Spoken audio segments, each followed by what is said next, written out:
Noël, c'est la fête qui relie le ciel et la terre. Et tous ceux qui s'aiment. Cette année, en préparant vos cadeaux, aidez l'équipe du Verbe à faire le lien avec tous ceux qui cherchent le vrai sens de Noël en contribuant à notre campagne majeure Faites le lien. Faites le lien entre Saint-Nicolas et le Père Noël, Entre les rois mages et les lutins. entre l'enfant Jésus et les couches de bébé. Bref, faites le lien avec nous entre le Verbe de Dieu et le monde d'aujourd'hui. En plus, jusqu'au 31 décembre, chaque don à notre campagne sera doublé grâce à un jumelage. Merci à tous ceux et celles qui ont déjà donné et à ceux qui le feront. Joyeuse fête de la Nativité! Peu d'artistes ont illustré la vie et les mœurs des Canadiens français aussi bien qu'Edmond Joseph Massicotte. Et peu de gens sont aussi passionnés qu'Emmanuel Lamontagne lorsqu'il est question de notre histoire de l'art et de nos traditions. Emmanuel est donc avec nous aujourd'hui pour nous présenter Massicotte et son œuvre. Bonjour Emmanuel. Bonjour Antoine. Alors peut-être que le nom d'Edmond Joseph Massicotte éveille pas grand-chose là, chez nos contemporains. Hein? Connaissez-vous, Simon? Non, première fois que j'entends son nom. Ah, et Jean-Philippe? Non plus. Pourtant, je suis... James? Oui. Ben moi, je le connais parce qu'Emmanuel a déjà publié un texte sur notre... Ah, faut lire le verbe, les gars. Il y en a au moins un de la gang qui me lit. C'est bon à savoir. Mais pourtant, même si vous ne connaissez pas le nom, je suis à peu près certain que vous avez déjà vu une de ses illustrations. N'est-ce pas, Emmanuel? Il y a de fortes chances, parce que c'est quand même quelque chose qui est assez, qui a été diffusé à assez grande échelle, puis qui est présent dans pratiquement tous les musées du Québec. Là. Il va y avoir une collection mascotte, au moins quelques mascottes, que ce soit dans les grands musées d'État comme dans les petits musées plus régionaux, si on veut, ou même chez les antiquaires. Il y a de fortes chances que vous aviez déjà vu de ces dessins dans ces endroits-là. Y a-tu quelque part un musée consacré à lui, dans son village natal? Pas que je sache. Ah ouais. Je sais qu'au Musée des Beaux-Arts du Québec, ils ont l'entièreté de l'œuvre Massicotte. En fait, un exemplaire de chacun du moins des dessins les plus... de ce qui a été publié, là, notamment dans les recueils ou ce qui était vendu à l'unité.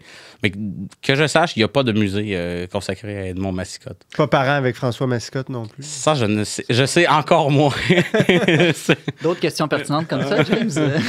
À venir. OK. Alors, Edmond Joseph Massicotte, on se situe où dans l'histoire du Québec, Emmanuel Lamontagne? Ouais, il est né en 1875 à Montréal. Il est mort également à Montréal en 1929. OK. Donc, c'est un artiste illustrateur, là, comme je le disais. Un pas peintre. Hein? Il est pas, un pas peintre, exactement. Pas peintre. Parce que ce n'est pas un peintre. Ça, on l'a déjà dit. Oui, mais c'est important de le répéter. C'est ça.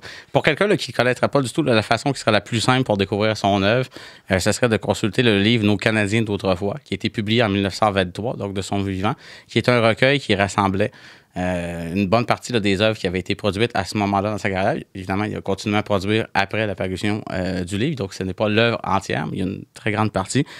Pour nos auditeurs, là, ça, c'est la merveille de faire ça à la radio présentement, c'est que je ne peux pas vous montrer l'image, mais je peux vous renvoyer vers le site de la Bibliothèque Archives nationales du Québec. Si vous tapez tout simplement là, Nos Canadiens d'autrefois dans l'engin de recherche, le livre est disponible au grand complet, tout à fait gratuitement là, via les Archives nationales.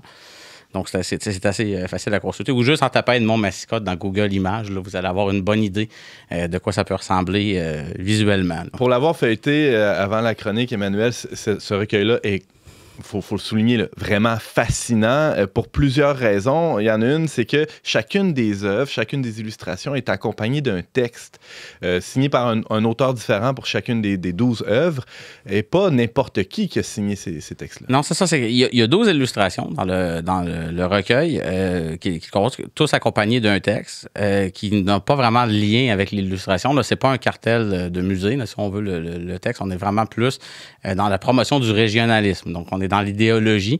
Donc, on va avoir des gens comme Lionel Groux, Marius Barbeau, ou le frère Marie-Victorin, qui ont participé à la rédaction des textes en lien avec la publication de ce recueil-là. Et tout ça s'inscrit dans le mouvement régionalisme, dans un contexte social beaucoup plus global, là, dans des années 20 là, de retour à la terre là, au Québec. La grande noirceur. Là.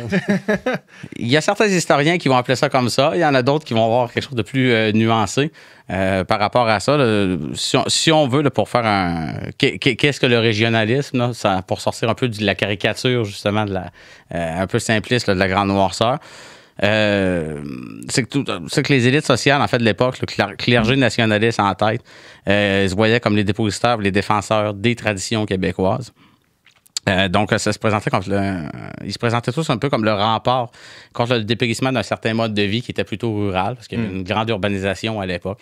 Donc, si on veut faire ça un petit peu simple, rural égale préserver les traditions, tout ce qui est de notre mode de vie qu'on a toujours eu depuis le début de la colonie, même si c'est complètement fantasmé, là, parce qu'il y a tout le temps eu des bourgs et des villes et des changements, versus la ville, là, qui serait vue quelque chose comme plus moderne, avec des nouvelles tendances et de nouveaux modes de vie qui émergent, là. Des modes complètement folles aussi. Là, tout ça va amener aussi, dans le contexte social de l'époque, là, tout ce qui est de la colonisation là, des régions. Là, dans le sillage du Curé-Labelle, l'Abitibi, les Laurentides, Saguenay, ainsi de suite. Là. Emmanuel, c'est pas anodin que justement le régionalisme batte son plein durant cette époque-là, parce que 1921, c'est l'année où, au Canada, la population urbaine dépasse pour la première fois la population rurale. Alors c'est un enjeu qui est central dans la société à cette époque-là.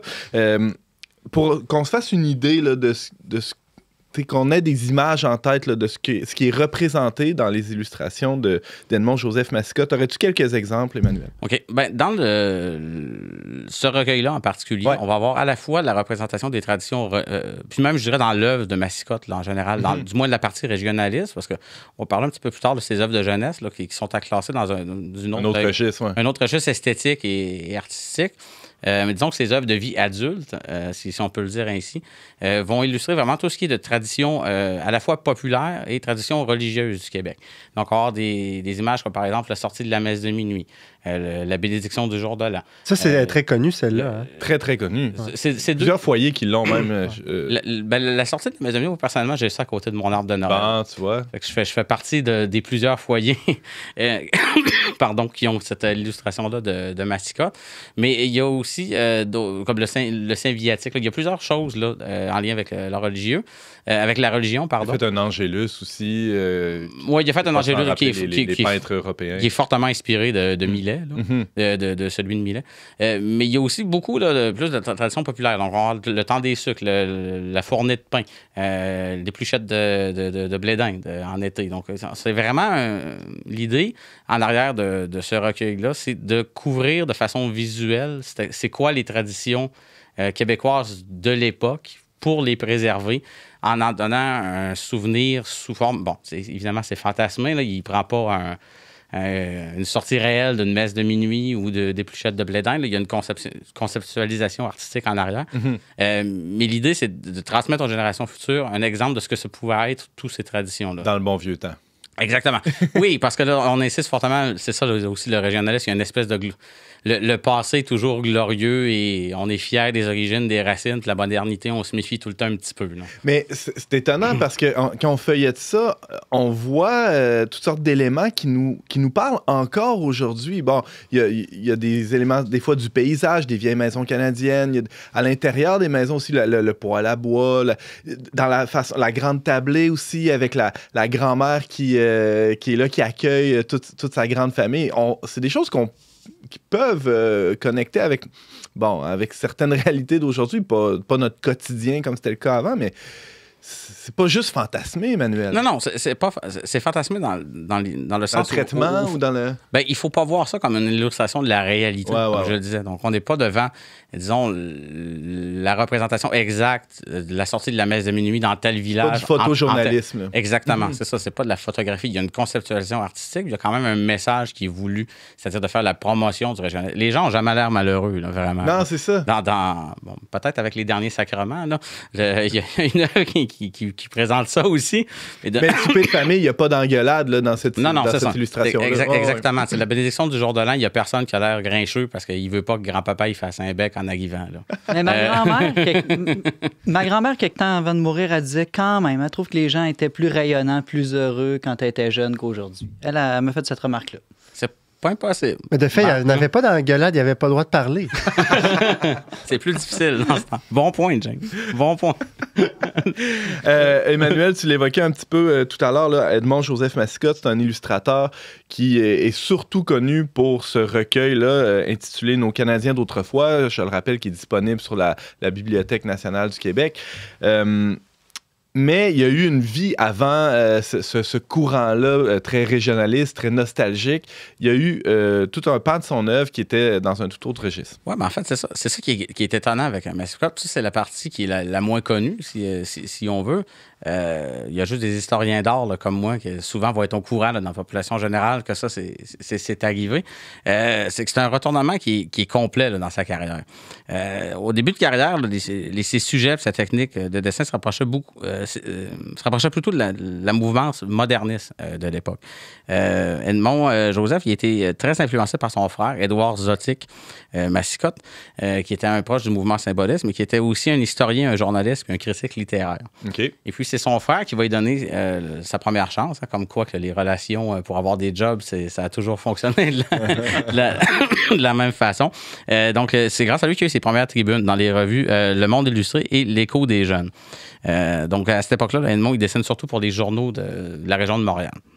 Parce que c'était fréquent à l'époque que les publications imprimées, là, tout était imprimé là, à l'époque, là, mais engageaient des illustrateurs pour accompagner les textes. Il y avait beaucoup moins de photographies qu'aujourd'hui dans tout ce qui est de périodiques, éphémères, là, de journaux, de publications de revues. Donc, il y avait des illustrateurs qui étaient engagés pour faire les dessins dans ces revues-là, pour illustrer les articles. Puis il n'y avait pas encore l'intelligence artificielle. Non, il y avait non plus. Mais qui était obligé de recourir à des vraies intelligences. À des vraies intelligences, à des vrais artistes.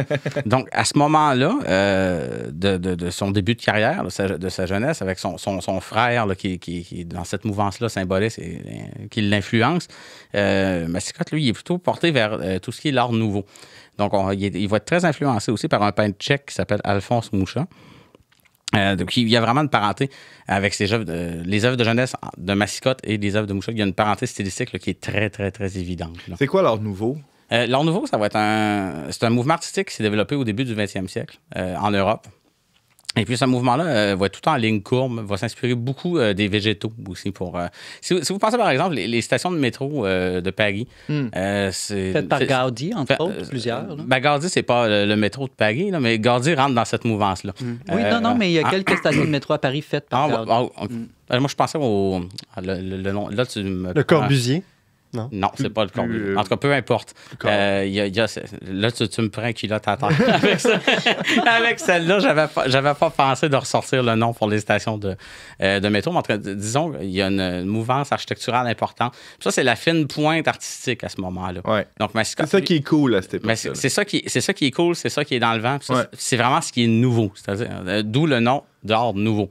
Et puis, ce qui est le plus intéressant et le plus fascinant, puis qui est malheureusement le détail le moins connu par rapport à Massicot, c'est que c'est le seul Québécois qui a vraiment participé à cette mouvance-là pendant que la mouvance était en vogue. Il y a d'autres artistes québécois qui, après coup, vont faire des choses en s'inspirant de ce style-là, mais Massicot, lui, il en a fait pendant que c'était vraiment en vogue. Avant, d'un moment donné, de mettre ça de côté puis de venir à un style qui va être plus traditionnel. Ben c'est ça, mais dans le fond, il n'y a rien de plus avant-gardiste que de revenir à la tradition. Fait qu'il s'est dit, je vais être encore plus avant-gardiste que tout le monde. Ça, c'est mal commode. Ça, c'est quand même mal commode. C'est discutable, disons. Ça va dépendre des points de vue par rapport à là puis du contexte social émergent. Je te dirais que quelqu'un qui se mettrait à peindre des madones présentement, en 2022, ce serait très avant-gardiste. Très subversif. Et très contre-courant. Mm-hmm. À l'époque d'Edmond Massicot, quand même pas. Faut pas charrier non plus. Oui, il y a des avant-gardes, mais tout ce qui est de l'esthétique, le style traditionnel, est encore beaucoup plus présent. Non, puis on n'a qu'à regarder ces illustrations pour voir que c'est pas un punk, là, Massicot. Ouais, puis c'est pas un rebelle. Là, il y a juste à regarder aussi c'est quoi sa fortune critique. C'est-à-dire que pourquoi il est ce qui est connu. Je ne sais pas ces illustrations hors nouveau qui étaient publiées dans des journaux. Il va être vraiment connu pour ces gravures-là plus traditionnelles parce que c'est ce qui parle aux gens aussi. Parce que c'est leur réalité en quelque sorte. En 30 secondes, Emmanuel, est-ce qu'on sait ce qui s'est passé pour qu'il passe d'un genre à l'autre, qu'il vire de capot complètement? En fait, c'est que la rupture définitive avec tout ce qui est le modernisme, ça survient exactement en 1909. C'est quand il prend la direction de l'Almanach du peuple. Donc, les éléments modernes sont entièrement évacués. Puis son virage vers un art plus traditionnel là, va s'imposer définitivement. Puis à partir de ce moment-là, il ne fera plus rien là, dans le mouvement art Donc, nouveau. c'est l'argent. Dans le fond, il y a eu un contrat puis il s'est adapté à son employeur. Il a repris la tête d'un magazine. Donc, des fois, il y a des choix éditoriaux, j'imagine, qu'il faut faire plus que d'autres pour être capable de parler à ton lectorat, peut-être. Je m'avance un peu, mais... c'est des hypothèses intéressantes. Par rapport à ça, mais je veux dire, vous pouvez, il y a plusieurs livres quand même qui ont été... Il n'y a rien d'ultra récent. Il y a David Carrel en 2005 là, qui écrit un excellent livre sur Edmond Mascotte. Puis la dernière grande exposition au Québec qui a été faite sur lui, c'est le livre de l'exposition. Mais il y a beaucoup d'écrits par rapport à Mascotte. Il y a beaucoup de détails. C'est quand même un artiste qui est très documenté et très, très, très connu là, dans les artistes québécois. Là. Alors, je rappelle pour ceux qui nous écoutent, là, qui voudraient voir cette œuvre-là, on n'a qu'à taper Nos Canadiens d'autrefois sur Google ou sur le site de la BANQ. Ou simplement Edmond nationale, Edmond Mascotte. Dans Google Images, vous allez avoir une bonne idée de ce dont on parlait aujourd'hui. Merci infiniment, Emmanuel Lamontagne. Je rappelle qu'on peut lire ton texte sur le sujet aussi sur le-verbe.com. Et à bientôt. Merci, au revoir.